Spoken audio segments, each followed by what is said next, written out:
Hello and welcome to Enchantment of Eternity's review for Lost Season 5, Part 1. This video is part of a series of videos where I review every episode of Lost in parts. In this video I will cover the first 8 episodes of Season 5 of Lost. So I have to start with a spoiler warning. Up to Season 5 Episode 8, if you haven't seen up to that point, you will not want to watch any part of this video. Otherwise, some things will be spoiled for you. However, if you have not seen beyond Season 5 Episode 8, not to worry, this video will not contain spoilers beyond that point, so you will be safe from spoilers then. However, I will have a spoiler section at the end of my video for those who have seen all of Lost, so all the way up to the Season 6 finale, the whole thing, but I will give a proper spoiler warning before getting into those sorts of details. So, Season 5. Now, I don't know if I've said this in my videos yet, but I've probably said this on my channel a bunch of times, that I think Lost was great for 4.5 seasons, is what I always say. Some people will say that it was only good for 4 seasons, some people will say it's only good for 3 seasons, and then some morons out there would say it's only good for 1 season or 2 seasons, when really it was a great show, and I still think it's one of my favorite shows of all time, which is why I'm going through it again. But, you know, it's not to spoil anything, because I said I wouldn't give away any spoilers, but I'm not giving away any specific, and plus it's pretty common knowledge nowadays that the ending of Lost is not good. And so a lot of people tend to have different various opinions on when it stopped being good. Some people even say it was good up until Season 6. In fact, some people will say it was good up until the finale, which I disagree with that. I think, I always say 4.5 seasons, because I think the first half of Season 5 was not only really great, it was amazing. It was really, really good. So I definitely don't count Season 5 as the downturn of the show, or at least the first half. I think the second half is when it starts going downhill. That's when it starts to have that Season 6 feel to it, and a lot of things in the back half of Season 5 are setting up for Season 6, which I did not like. But that's not to say I love every episode in the first half, or that every episode in the second half is terrible, because there's some good episodes in the second half and there's some not so good episodes in the first half. So it's not like an even split, but I would still say that I would include the first half of Season 5 in the good parts of Lost, and the second half of Season 5 and the bad parts of Lost. Now, this video, of course, is just going to cover the first half, which I still think is really great. But anyway, let me just go ahead and, because the thing with Season 5 is that, and why I love the first half so much, is because it's really broke the mold.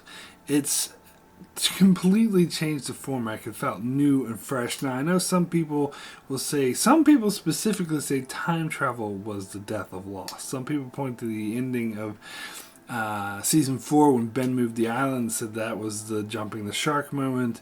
And then people jump to the time travel bits in Season 5 and be like, oh, this is ridiculous, this is crazy.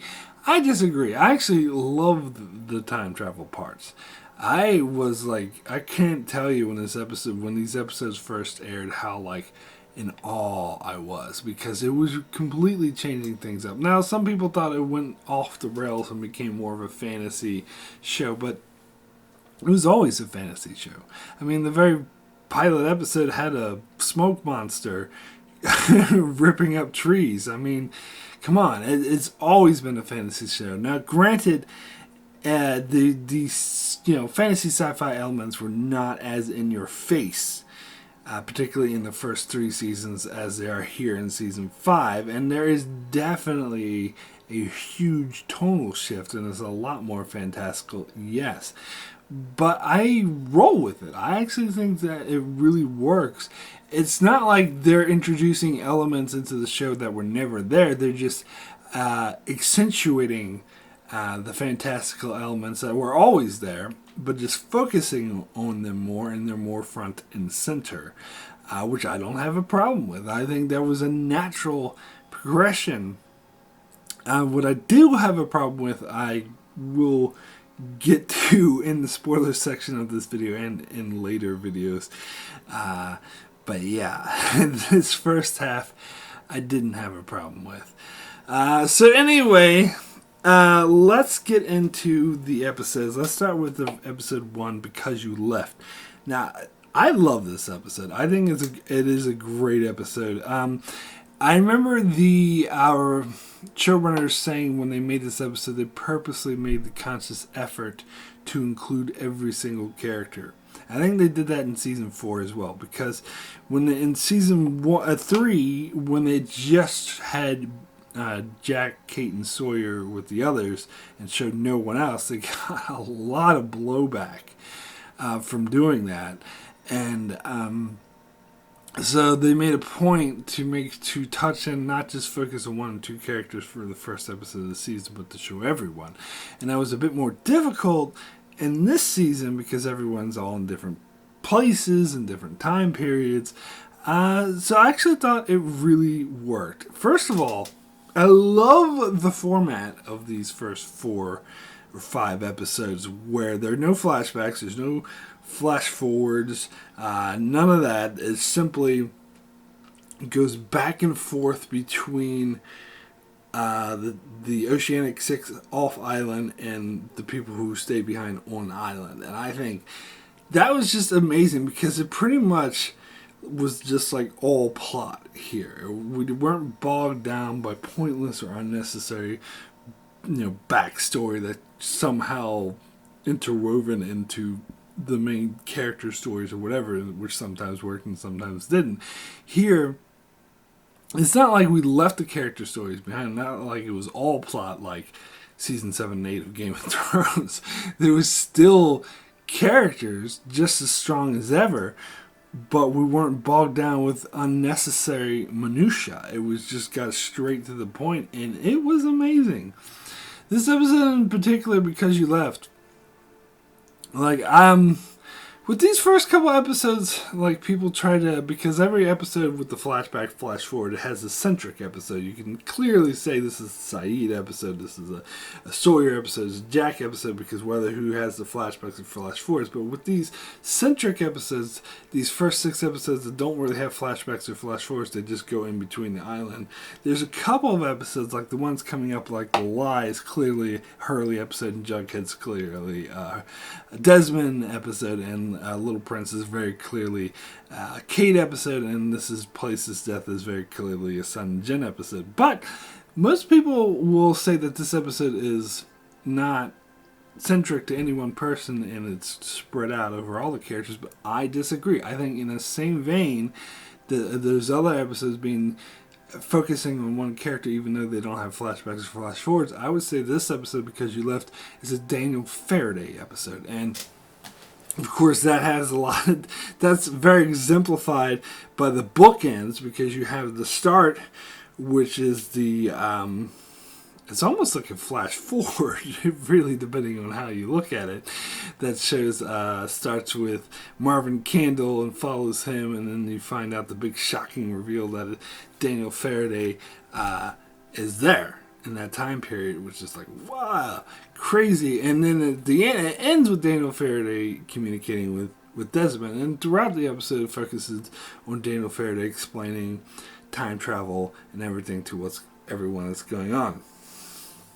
Now, I think the scenes with the Oceanic Six in this episode were phenomenal. Maybe this, with the exception of the Saeed and Hurley thing, because I'm a bit irritated that they never really explain who the fuck those guys are who are trying to kill them. I mean, you could theorize that maybe it was Ben's people or Widmore's people, but every time I watch these episodes again, it just seems like total plot convenience, contrivance. Oh, we want some action in there, so let's have a bunch of people attack Saeed. And the excuse of who it was is more of just an afterthought. But anyway, what the stuff with Jack and the stuff with Kate and the stuff with Sun, it's absolutely pure gold. Like, the whole story. I love the storyline, even though you could argue the storyline with Kate and the lawyer showing up wanting to take Aaron away was also kind of contrivance, but at least that was explained, because they at least explained in a later episode that was definitively that it was Ben who was doing it. Even I think I've read somewhere that the law doesn't really work the way the lawyer implies. Like, they wouldn't be able to just take Kate's son away from her like that. But I don't know. Regardless of that, this scene, it was so true to Kate's character. Like, that a lawyer would come up and try to take the son away, and her first instinct was to run, and they play the whole Kate fugitive music. I mean, that was so great. It was such a good push forward, but at the same time having that callback. And then Jack being with Ben, trying to figure out how to help everyone.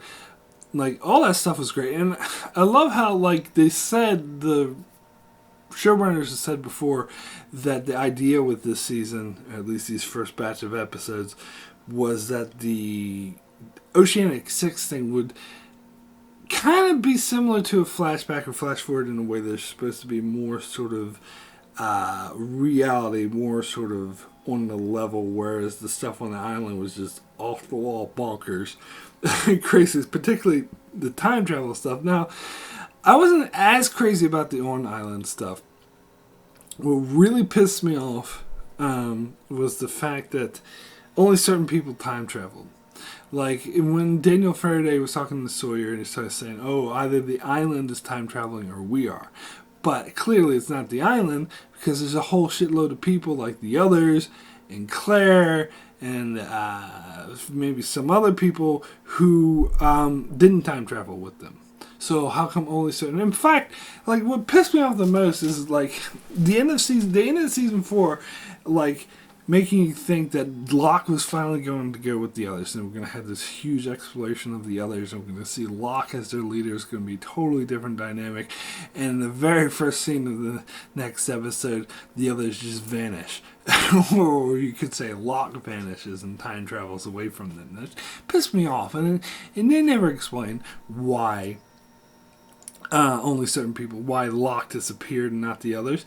And they would often say, the producers, whatever, would use the island. They use the island did it excuse. Now, in earlier seasons, I talked about how, when the hatch blew up and Desmond and Mr. Echo and Locke just magically survived, and, they used the island did it excuse. In that case, I was actually okay with it. But I said then that there was a case coming later on where I was not okay with it, and I was talking about this. And there's another one a bit later on, but I think I won't get to that one until the next video. But this season 5 is when they didn't care. The writers just oh, we only want certain people to time travel, so let's just say the island did. We won't even give an excuse. We'll just have certain people disappear and the others stay behind. It's bullshit. It's bullshit. It makes no sense.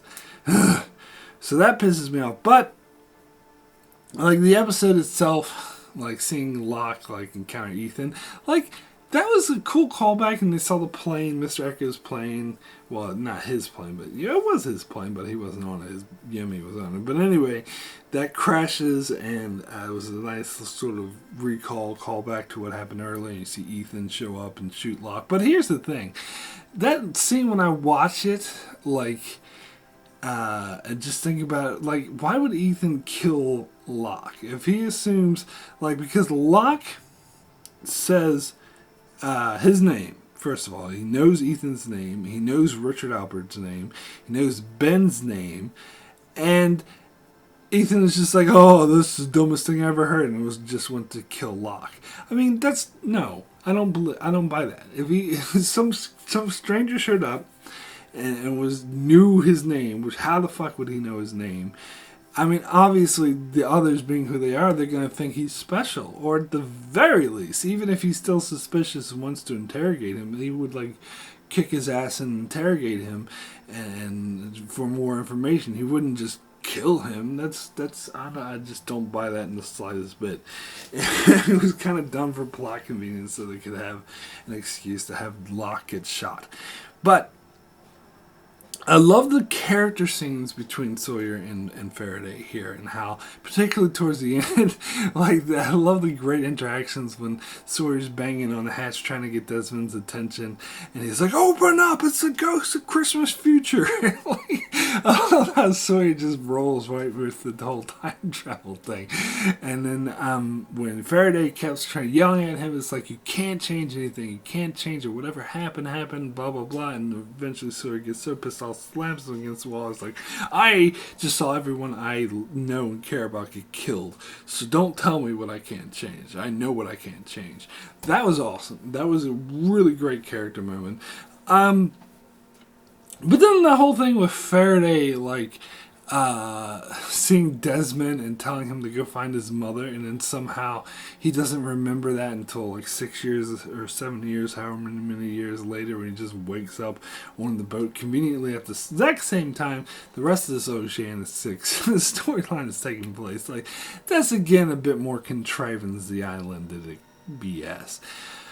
But anyway, so I wouldn't say this is one of the best episodes ever because of all those complaints I had, but I still love this episode. I still think it had that. I think it was for the first time in the whole show. It had that epic feel, throughout. I was so excited when I first saw this episode. Oh my god, Lost is totally going in new directions. Little did I know. Anyway, we'll get into the next episode, which is The Lie. And I don't know, if you're watching this for the first time recently, you may not be aware that these first two episodes, Because You Left in a Lie, were originally aired as a two-parter together when they first aired, even though they considered it separate episodes. And this episode does have a very clean break of being the second part of this one being more about Hurley, actually I should say, that does focus on him more, and it starts with everyone having to lie and saying that he's not okay with it, and he doesn't want to lie, and that becomes a theme throughout the episode. Although that one part where he's like, "Saeed, you don't back me up, I'm going to remember this, and when you need my help, you're not going to get it," and there's flashes to him trying to help Saeed. That's a bit contrived, but I think this is an effectively funny episode. They used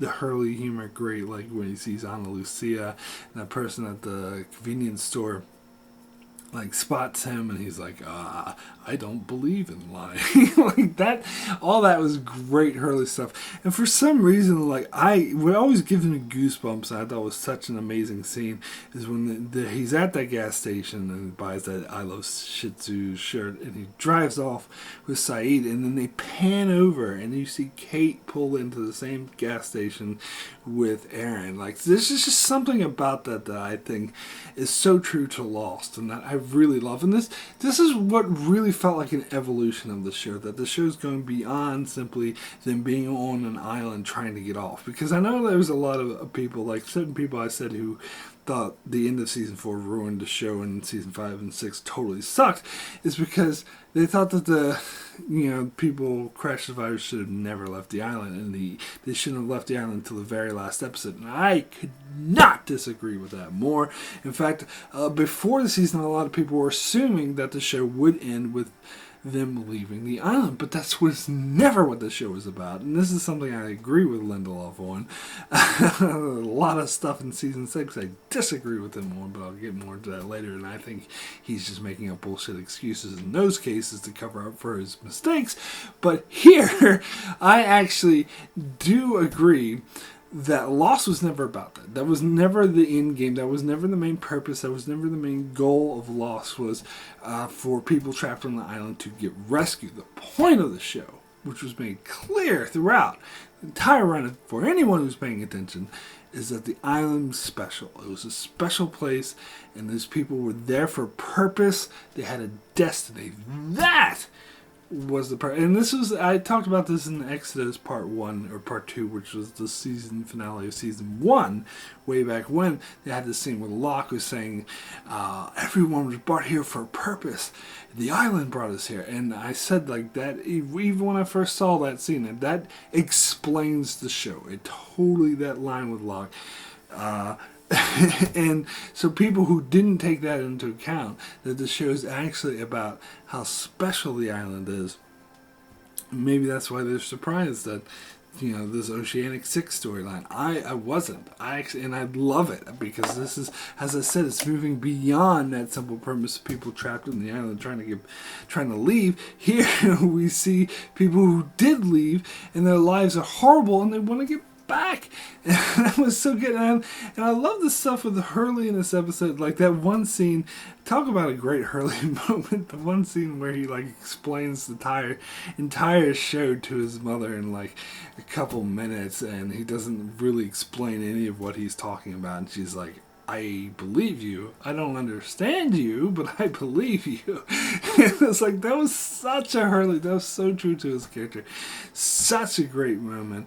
And it was just so good that Jack sent Ben to get Hurley, and Hurley's just like, would rather go to jail than be anywhere near Ben. And that's such a funny moment when Hurley called Jack when he was in prison. He was like, oh, don't worry, dude. I won't worry. Ben will never find me. Like, great moment.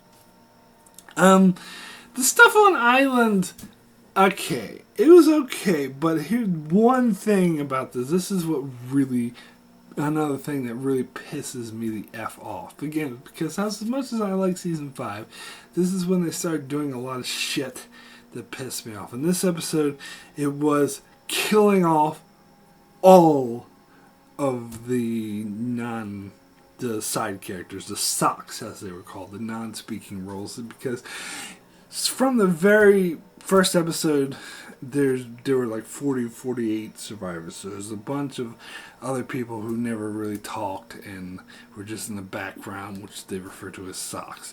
And why were they there? And the producers were saying there was a reason why they were there. They're going to do something with them. But here, they just got sick of them. They're like, I'm sick of having these people in the background. Let's just kill them off.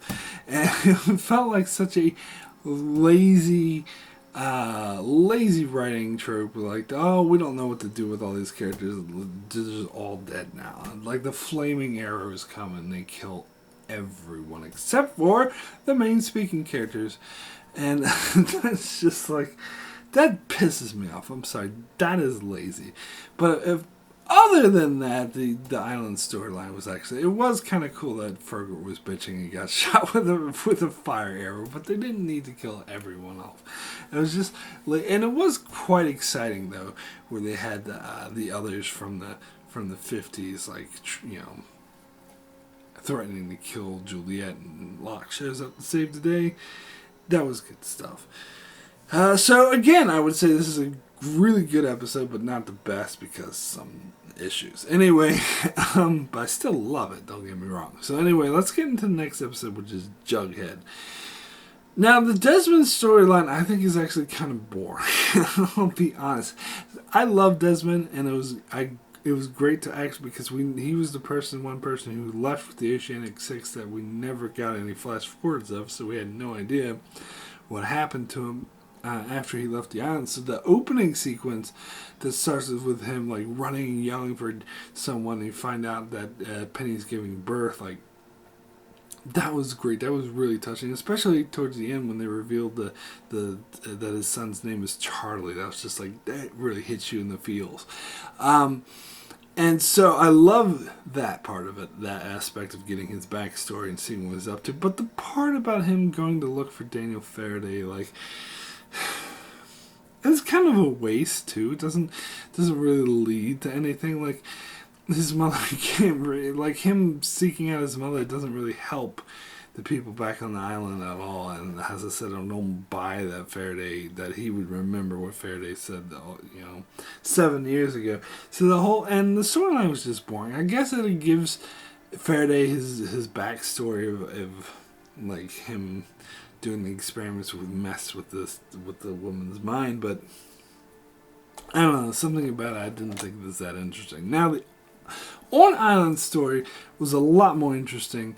You get the people who are revealed to be Widmore, which was great, and just the others from the 50s, and of course this is where it ties it back into the flashbacks in Cabin Fever, why Richard Alpert was there at John Locke's birth and showed up to him later on, which is absolutely great. And you have the paradox of the compass, which I love, and this is something the producers talked about. They said they did this on purpose, is that the compass is a bit of a paradox, because Locke, when he was time traveling, he went to the future and he got it from Richard Alpert.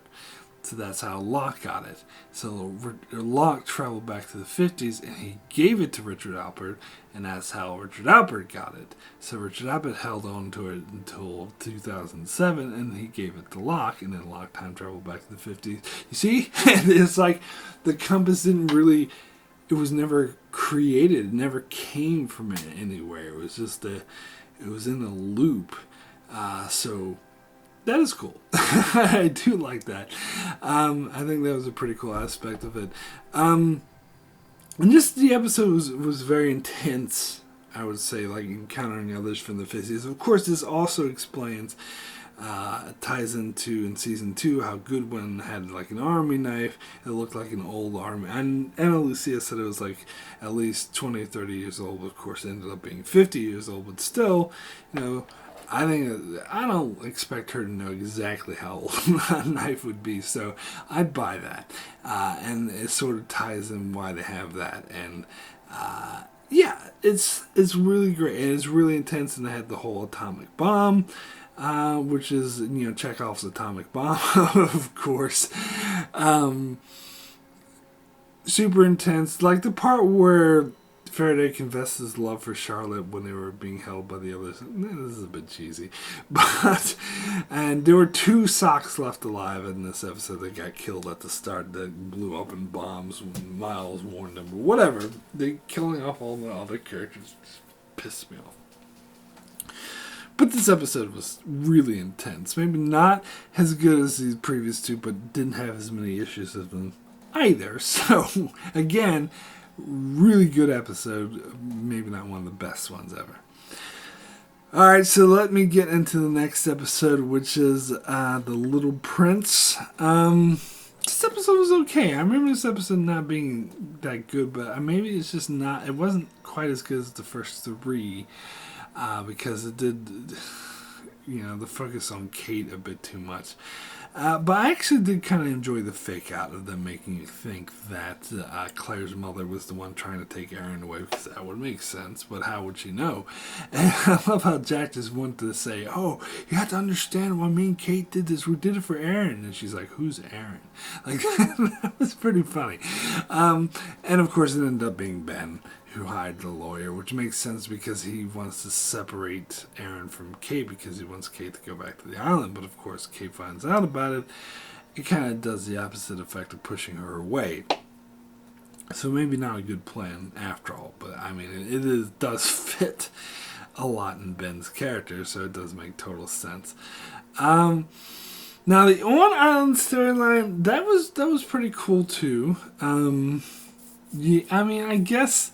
The thing, I don't know, I find it a bit cheesy how Sawyer time traveled back and saw Kate and they were making a big emotional thing about it. But I suppose, it is someone he cared about, so I guess that makes sense. And of course they were on the boat being shot by other people, and then the time travel happened and Sawyer's like, oh, thank you, Lord, and they time travel into the middle of a huge storm, and I was like, I take that back. That was funny. That was a good moment too. But this is when it starts, the island storyline started to get a bit crazy.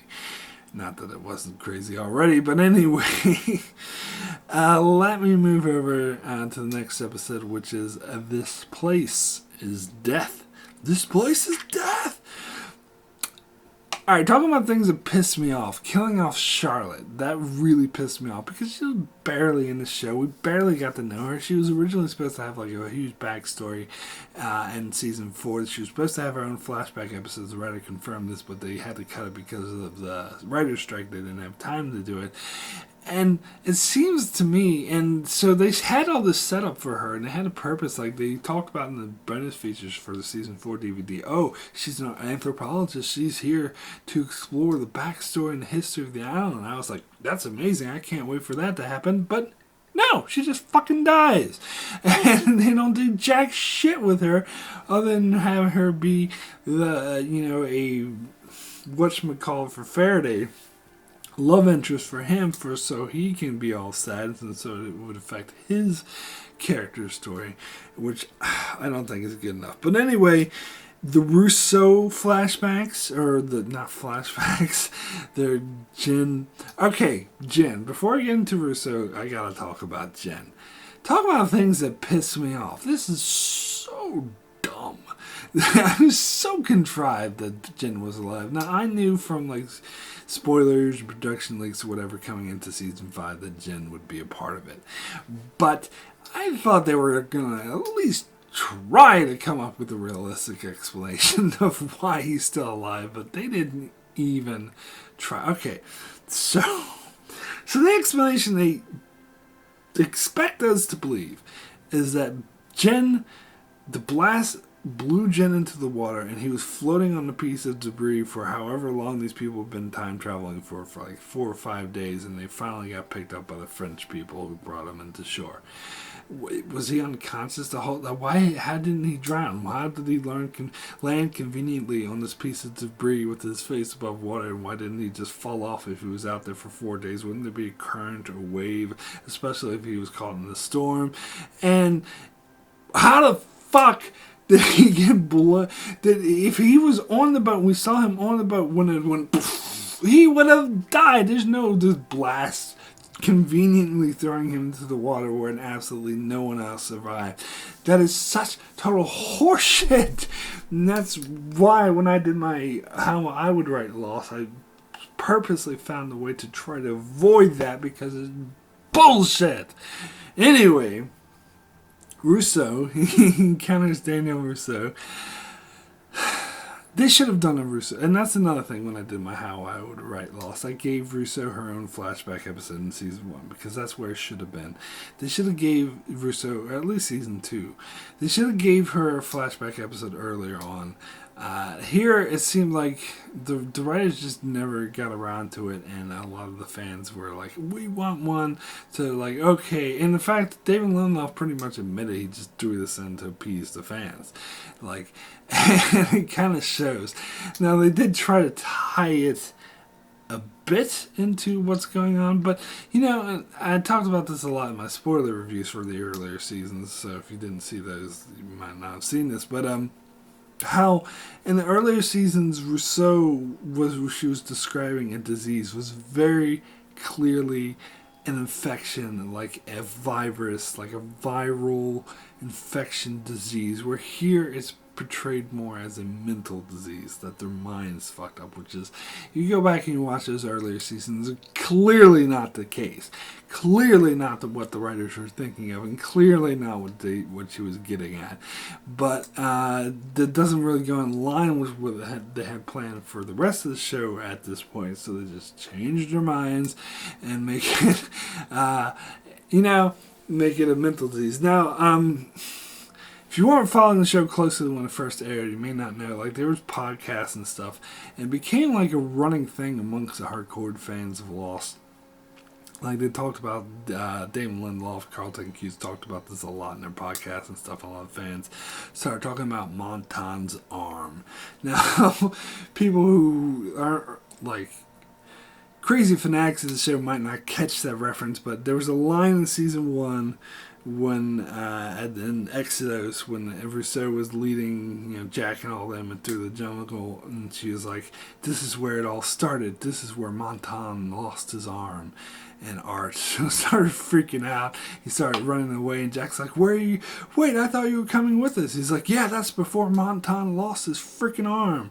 So it was a thing amongst hardcore fans that since then it's like, well, we want to see Montan lose his arm. So they finally showed it in this episode.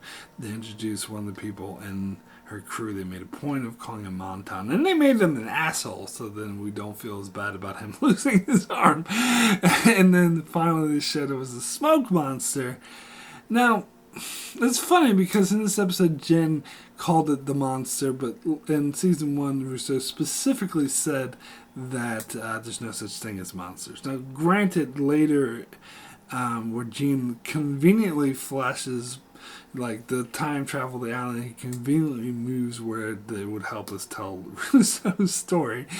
Robert tells Rousseau that it's not a monster, it's a security system. So you could say like, oh, well, that's why, because she referred to it as a security system in season 1 as well. But yeah, I still don't buy it. It's all, and plus, like, the most obvious thing in the world people have mentioned, how come she didn't recognize Jen? I know a lot of people say, well, it's 16 years, your memory of people is really fuzzy in 16 years. But Jen was like a time travel, who disappeared in front of her, and she was there for the most crucial moment of her life. I'm pretty damn sure she'd remember his face, or at least he'd look familiar to her when she saw him. So yeah, that is. I think inserting Jen into this was pretty dumb. I'm sorry to say. I mean, I did love seeing Russo's backstory finally, and seeing how Montan lost his freaking arm, but this should have been a flashback. This is kind of a half-ass way because they never got around to actually having a flashback episode like they should have, and they just shoehorned Jen into it so we could see it. It was, but I mean, it was still cool, but it was, but the off-island Oceanic Six stuff was really interesting, with Sun threatening to kill Ben, and Jack was so kind of just whining, and Son's really pissed off with him too, and like that was all cool. And of course, you know, Kate and Saeed and Hurley, they all split. They don't have nothing to do with it, so it seems like their task of bringing everyone together not quite going so well. And then like how the time travel flashes is just a plot convenience. Like the writers even tried to excuse it. Like, oh, it's the island trying to motivate them to get to the orchid. Oh, so the island's gonna kill one of them off and threaten to kill them all to motivate them to get going. You know, this island's a real asshole. I don't know. So this episode's okay. It's decent. Like especially the ending when Desmond shows up, and he's like, "What are you doing here?" And Ben's like, "Oh, I assume the same reason as you." And he's like, "What? You're looking for Faraday's mother too?" Like, that's pretty funny. But yeah, so this episode, it's fairly good. It's a good episode, but I wouldn't go really much beyond that. Anyway, let's get into the next episode, which is 316. I do really like this episode. I love the beginning of it, and I love the end of it. The middle is where we got a bit of an issue, but it had a really strong beginning, really strong end. Because the beginning we had the whole, like, I don't know about the bookends, like they just love to have any call, like they do callbacks to season 1 or the pilot episode way too much, because they knew the pilot episode was the biggest hit, that people loved the pilot episode and people loved the first season. That's when they had the biggest views. So they tried to nostalgia callbacks to it all the fucking time. And they did here because the episode begins with the same way the pilot episode begins, with Jack waking up in the bamboo thing with the shoe on the thing, and there's a shot of him opening his eyes, and it was such a contrived callback to the pilot episode. I don't know how much I care for those bookends. I think they probably would have been better off by not doing that. They just want to jerk off all over the pilot episode all the frickin' time. But Other than that, I love the beginning of the episode where we get the scene with Mrs. Hawking, and she's sort of explaining how it works, and they have the lamppost where they find the island, they have the cult, like the ties sort of start tying everything together, like there's shit on the wall, like a poster from the army that they found the island. So it's hinting that the island has been, and there's also stuff like the Black Rock Journal, like which was mentioned in season 4. So it's hinting that there was this mythology, and this is something that Charlotte kind of mentioned. It seemed like this is something they were supposed to bring up more in her backstory, but never did because they suck. But it's sort of getting into the fact that the island was something that was known about. It was a myth that some people believed in but couldn't quite prove. For a long time, even before the Dharma Initiative went there. And that's why the Dharma Initiative went together and why they formed, basically. And so she explains how the Dharma Initiative found the island in the first place and how she can use it to get them back to the island. So that was really interesting stuff. That was really spooky. And I love how, I love that Desmond actually made a call back to Flashes Before Your Eyes from season 3 and recognized Mrs. Hawkins. So, I love how they played that. As soon as he saw her, unlike Rousseau forgetting Jen, Desmond remembers Mrs. fucking Hawkins and is she's the one who told me to go to the island in the first place. I should never listen to her. I'm not going to listen to her now. So that was all great stuff. And the ending part when they got on the plane, that was really, really enthralling. That really had me excited. Holy shit. I think it paid off that they're actually going back really well, the music and how everyone's just coming together on the plane. I love Ben when Jack's oh, what's gonna happen to all these people, and Ben's who cares? That's such a Ben thing. Also, it's kind of meta, is kind of the writers saying that, because who cares? They don't give a fuck about background characters. Just kill them off. But anyway, I loved that whole ending scene when they got on the plane. They were flying back, and the Peters happened to be there. That was all really great stuff. Okay, but the middle, they didn't actually show what happened to Kate, why she changed her mind. She's oh, and in fact the way she goes to Jack is oh, if you want me to stay, if you want me to go, you'll never ask me about Aaron, you'll never ask me why I went. It's contrived way, because the writers didn't want to tell the audience that, because it doesn't really make sense for her to say that to him. She's just saying that to him because the writers don't want to reveal what happened to her. And also, we don't know why the fuck Hurley's there. He just showed up, and we see Ben on the phone and being all bloody. We don't know why that happened. And then Saeed's being dragged in handcuffs, why that happened. And I don't think it's much of a spoiler to say that this is all revealed in the second half of the season in flashbacks, which I think is dumb. I think it was a stupid idea that this episode should have just showed it here. They just wanted an excuse to have more flashbacks in the second half of the season, which is dumb. They should have just instead of actually seeing all these characters and why they got to the plane, we're following this stupid storyline with Jack having to get his father's shoes, and he goes to his grandfather's funeral home. Never mentioned his grandfather before, and do we really need to meet Jack's fucking grandfather? Answer is absolutely not.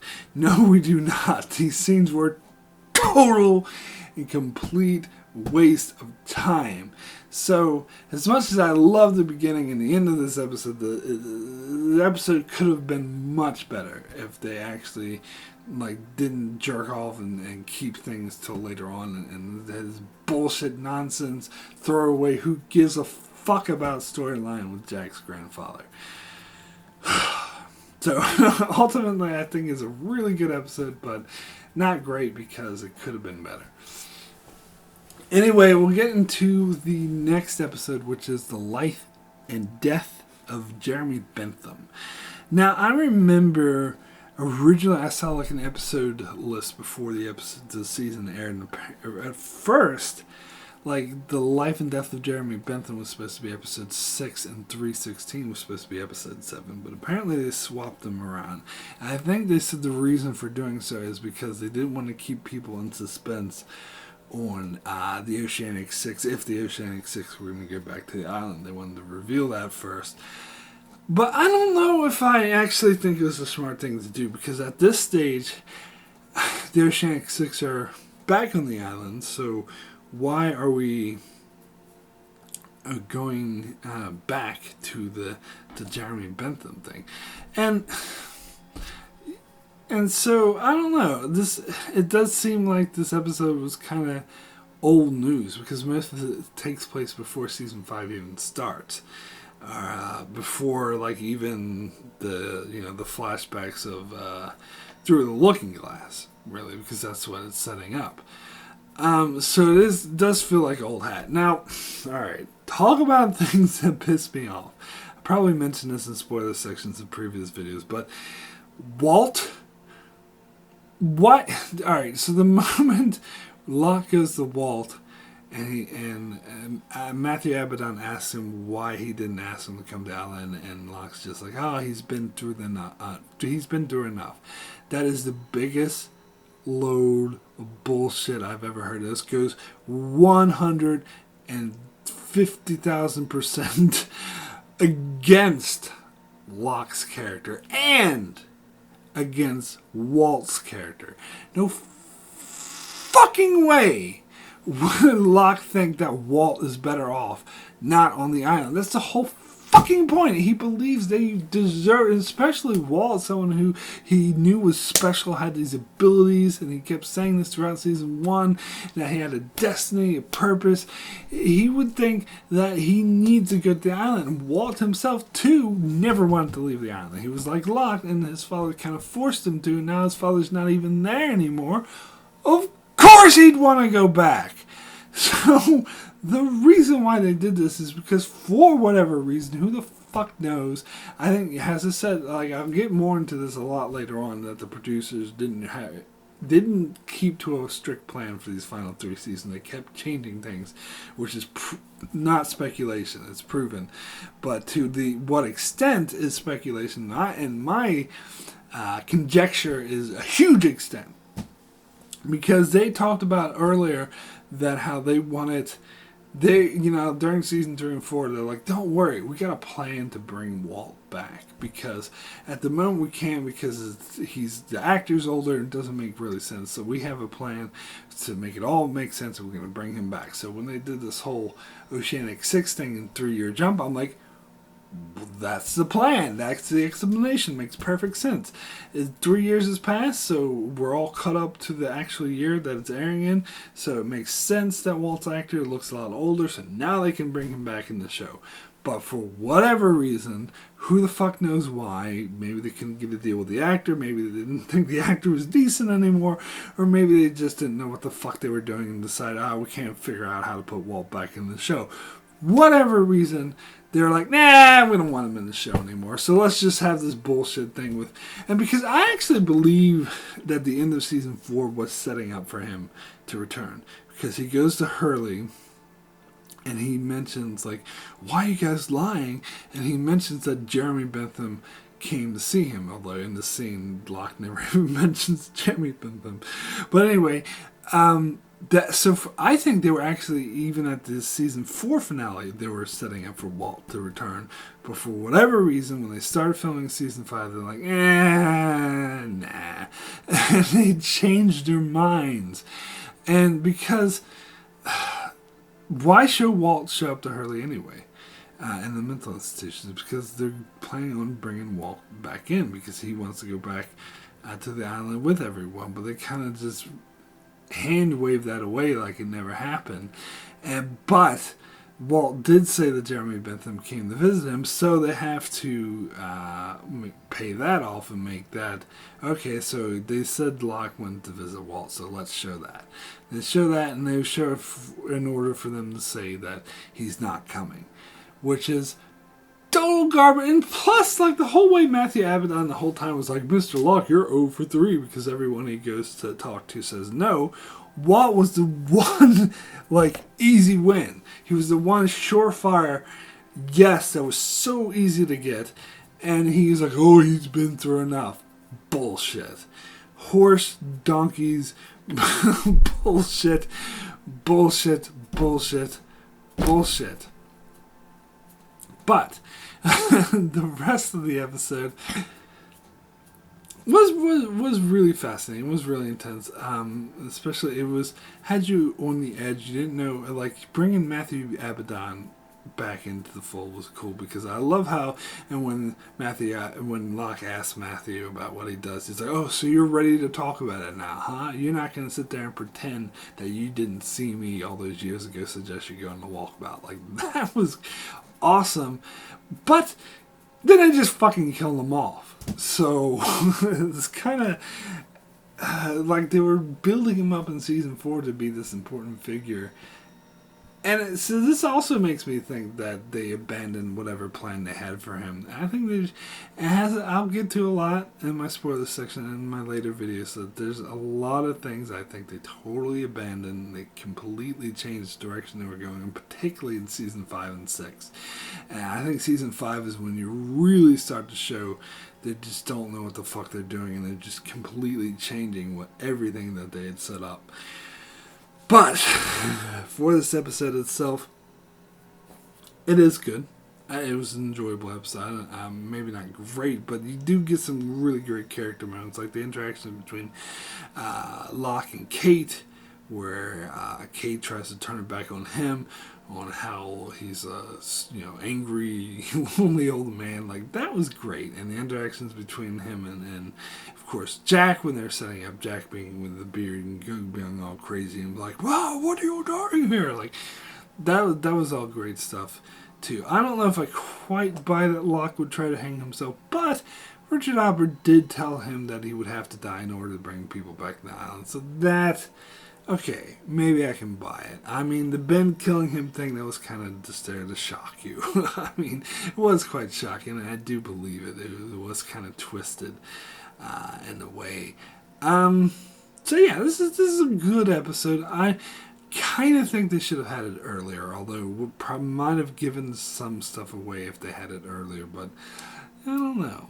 Like, I think maybe this could have been like the 3rd or 2nd episode of the season. It would be out of place though, because Locke would be still time traveling an island. So I get why they do it this way. They needed him to leave the island first, but it does seem kind of like old hat. But anyway, to get to my final episode of the video, and that is Le Feur. I don't know. Like, when I first saw this episode, I really liked it. And I remember in recent years thinking that this episode was no good. Watching it now, I wouldn't say it was no good. It was still decent. I enjoyed watching it. I don't know. Like, I'll talk about the, like, how some people thought the season 4 finale was the jumping the shark moment, and other people thought maybe the through the looking glass when he says we have to go back was the jumping. Everyone has different opinions of where. Like, I went online to see if there was a consensus of where Lost jumped the shark, and I got a bunch of idiots saying that it never did, which is not true.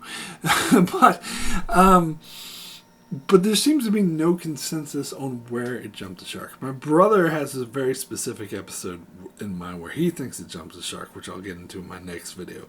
For me, I have a hard time. I don't know if there's any one episode that jumped the shark, or any one moment in particular, but I would almost say it's this episode. I think this is one, because you know how I said the first half was really good and the second half was bad. I think this episode and the next episode, which I'll get into my next video, like these 2 episodes together, I think this is when I would call them the jumping the shark moment, even though there was no one specific incident that made the show worse that I could point to and be like, that sucked and everything sucked from here on out. But this is, I think, where the tone started to shift, and it started to feel less like Lost, and they didn't really know what they were doing. Now, the episode itself, as I said, is not bad. I don't have that big of an issue with it. Actually, rewatching it, I enjoyed it more than I thought. I thought it was pretty decent.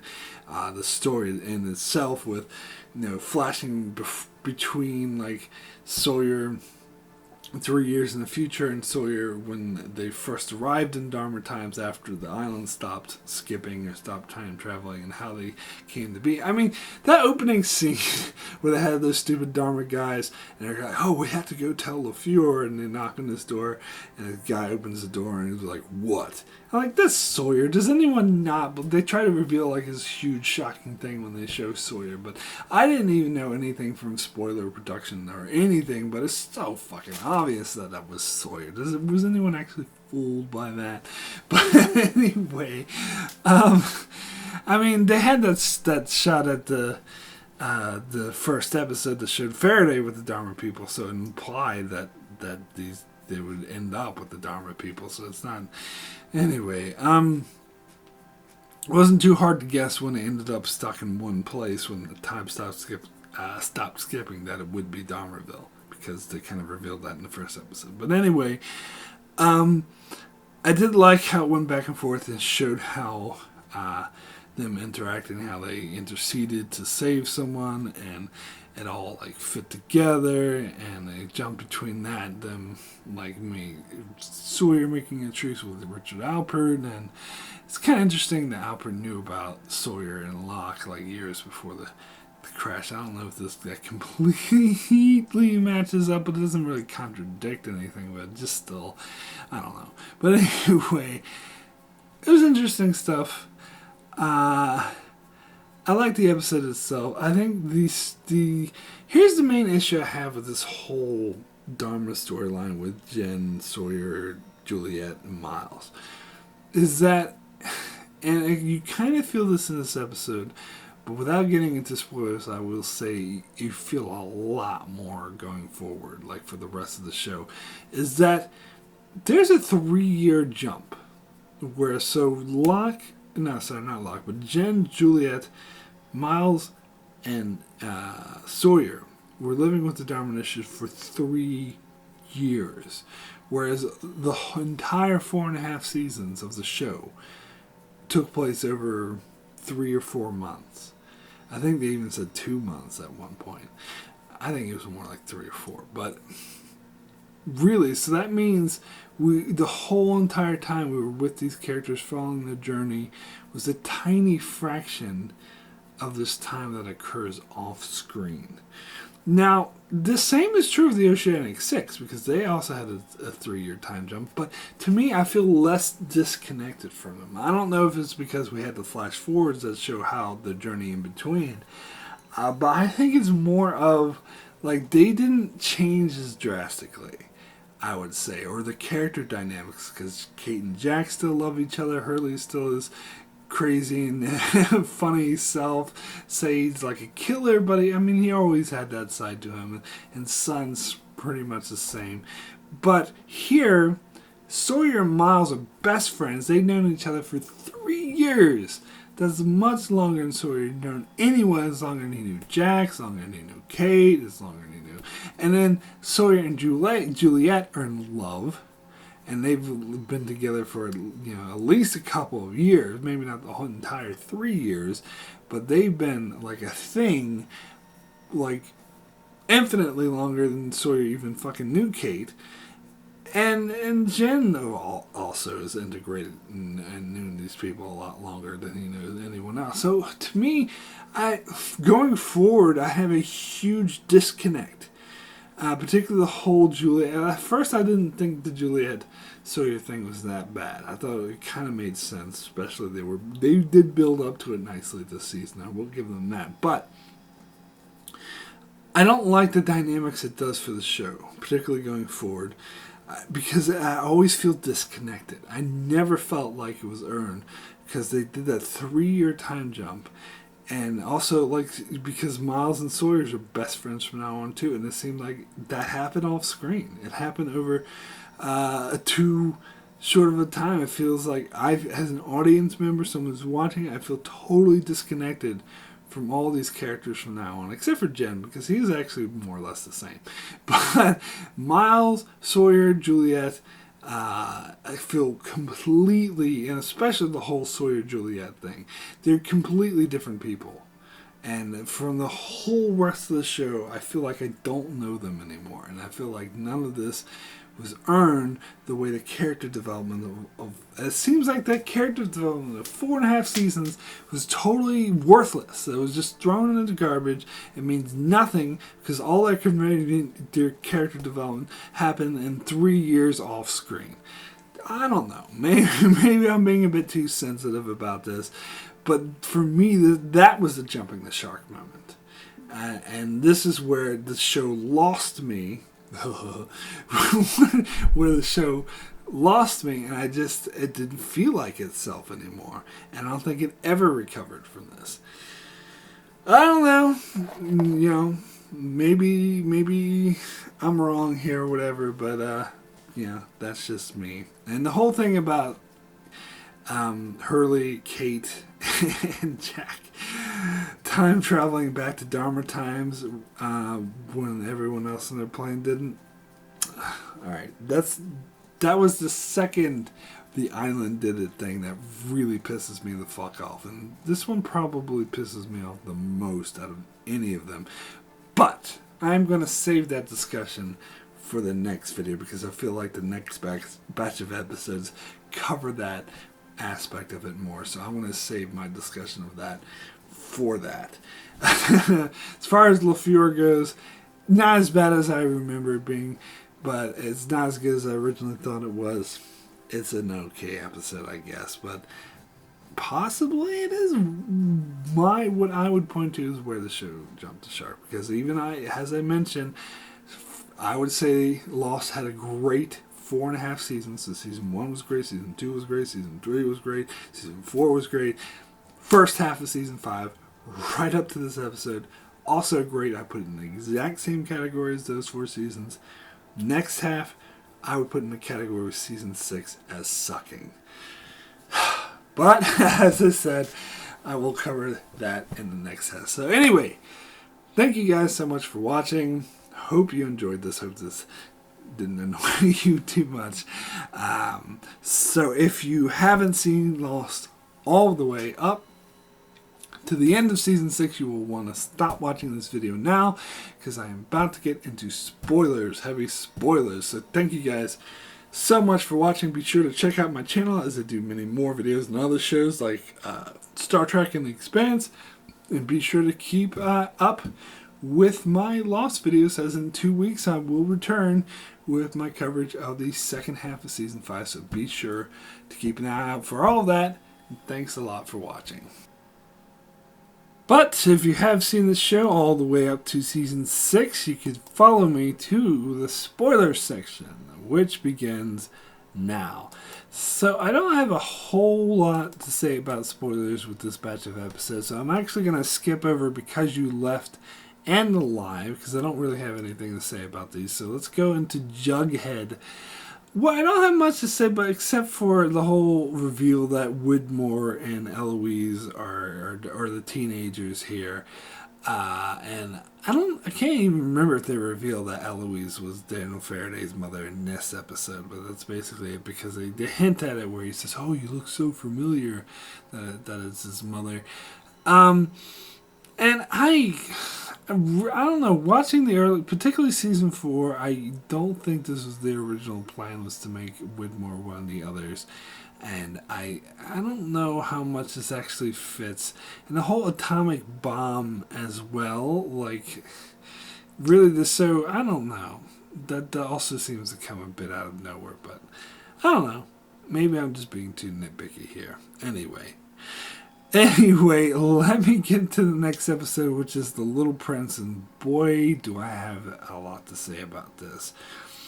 The outrigger chase, the boats, the canoes, or whatever you're tying that they're chasing. Now, I talked before in my non-spoiler section about how the showrunners kept changing their minds throughout season 5 and 6 in particular, because at the end of season 3 they said, we're writing the next 3 episodes, we have a very clear plan, what's going on, we're sticking to that plan. And going back and really analyzing these last 3 seasons, that is clearly not the case. Or even if they did have a clear plan, they clearly deviated very drastically, and they were totally changing shit making shit up all the way to the very end, in my opinion. Now, when I get to season 6, I'll talk about how I think that even halfway through season 6, they completely changed direction from the first half. But so you could say this is all conjecture. However, there are 3 specific moments that have been confirmed by the producers themselves, where they had set up for something that they never paid off because they changed direction, because it was no longer relevant to the story they were telling, because they decided to take the story in a different direction. So that's not speculations. There's 3 specific places where they admitted to doing that. Now, I think there's a hell of a lot more than 3. I will point to a lot where I think they were clearly setting up for something that they completely changed their minds with. So I think the ending we had in season 6 was totally different, utterly different than the one they had imagined, even they had imagined at this point in time in season 5. Well, even early season 6, I think, is quite different than what they were originally planning to do. But anyway, there are 3 specific moments where they confirmed that they completely changed what they were going to do, so that's why there was never any payoff to it. The outrigger chase is one. I'll get into the second one in my next video when I cover the rest of season 5, and I'll get into the third one in season 6. But anyway, so what do I mean by that? Because there's a scene in this episode where they go to the camp and it's completely abandoned, and it seems like it has been abandoned for a long time. They look for the motorboat, but they can't find it, and they find these like outriggers or canoes or whatever, and they find like water bottles from Azure, which is obviously setting up for the Azure plane that comes back that brings Jack and all them back. And so when they're out in the canoe, riding on the boat, some other people come with guns and start shooting at them, and it's never explained who the fuck these people are. And the writers have outright said, Damon Lindelof has outright admitted that they had originally planned a storyline that would pay this off, and they abandoned it. And I think that's just an indicator of a much greater story that they were originally planning on doing, but they completely changed their minds. Because, alright, so there's this non-canon material, I think, like bonus feature that came with some DVD collection of bullshit that tries to claim that the people shooting at Sawyer and the others were like survivors of the Black Rock, and that somehow they had time traveled back into the time period of the Black Rock or whatever or something. But that makes no sense, because they were clearly just at the point where the camp is still there and they had Azure water bottles, and they clearly didn't time travel in between that. I didn't read the material itself, so I don't know how it explains this, but it's clearly not what the writers had intended. It is something that whoever wrote this bonus material made up. Some people, when people rightfully point out, well, what the hell was the deal with the people shooting the outrigger? Some people point to that and be like, oh, it was actually the people from the Black Rock. That's not canon. That was definitely not what the writers had in mind when writing this thing. The writers obviously had something very specific in mind with the survivors of Azure 316. I believe Caesar and them amongst them. They had a whole storyline with them planned out that they just threw in the garbage for some unknown, who knows how, why in the season. Because to me, this is something, this was a clear-cut case I could always point to and be like, this is evidence that the writers don't know what the fuck they were doing in the last 2 seasons. Because it's more excusable if there's like a mystery like the Numbers or Claire Psychic or something from all the way back in season 1 that they don't really find a way to pay that off well. Because that's all the way back in season 1. Even though it pisses me off, it's a bit more understandable and excusable. But when you have a case that's in season 5, the penultimate episode of the season, and it's right towards the end where they said they have this huge plan, they know exactly what they're doing, and they have a case of something that's abandoned that close to the end, it really illustrates that they don't know what the fuck they're doing. Really, and it's not to me. It's like, oh, why does it matter who's shooting at them now or rigger? It doesn't really matter. It's just, why are you making such a big deal? It doesn't matter. It's just evidence. It's a symptom of a much larger issue of how they didn't really have a strict idea of what they were doing or how they were going to end the show, and they were just making shit up. They were changing their minds, and it's just a symptom that illustrates how poorly written, what a jumbled mess the last 2 seasons were. But anyway, harped on that much. Anyway, let me get into. I'm actually going to skip over this place's death. I don't have anything to say about it, so let me get into 316. As I said, in the next video, I'll cover why the whole thing about Jack, Kate, and Hurley going back into the 70s. God damn, that fucking pissed me off. But I'll get into that in the next video. Here, I'll talk about the fact, what I mentioned in the spoiler-free section about how they withheld what happened to characters like Hurley. Like Hurley apparently got Jacob met up with him, and with Saeed he got arrested by Alana, and Kate apparently she had a storyline with Cassidy, who convinced her to give up Aaron. Like, I think all this should have been in this episode. I stand by this. I think they needed an excuse to have those flashbacks in the later episodes. And I will say, and I'll get more into this when I get into the second half of season 5, is the fact they went right back to that same boring format of the flashbacks is what really hurt it. But anyway, let me get into the next episode, which is the life and death of Jeremy Bentham. And what I want to talk about this episode mostly is the bookends, which I didn't talk about at all in my spoiler-free section because I didn't really feel like I could talk about it without getting into some spoilers. How it starts with Locke after the 316 flight, arrived on the island. It shows that Caesar is in command, and Alana's like, oh, you're going to have to talk to Caesar about this. And it ended with, Caesar introducing Locke to Ben. Now, the next time we follow up with this storyline is all the way to like episode 12, Dead is Dead. And they immediately kill Caesar off. And this is another thing where I can't point to evidence. Like, there's not proof that this is where the writers changed their mind, but this is another thing I would speculate, highly suspect that this is another case. Now, there were rumors, and maybe there was just nothing to these rumors, but I was led to believe they were credible ones, that the writers, coming from the writers and producers, that Caesar, the character of Caesar, would play an important role in the ending of the show. That he'd be a main figure for the final season, and he'd have a big role in the finale. And a lot of people were saying that right up until Ben just killed him.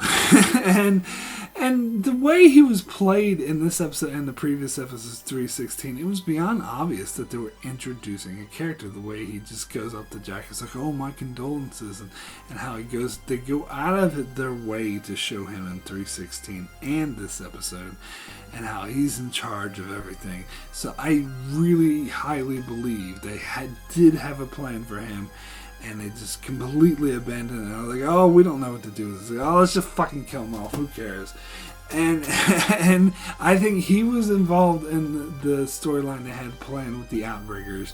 But who, I can only speculate to the examples, like the specific idea that they had, or whether or not it would be better. I tend to think it would be better, seeing how horrible what they did go with was. I mean, the whole... Oh, God, I'll get into the last half of season 5 next time, but yeah, I have to believe that what they had planned with Caesar was better. So anyway, that's all I got for spoilers. I will see you guys in 2 weeks for my review of the second half of season 5. Take care.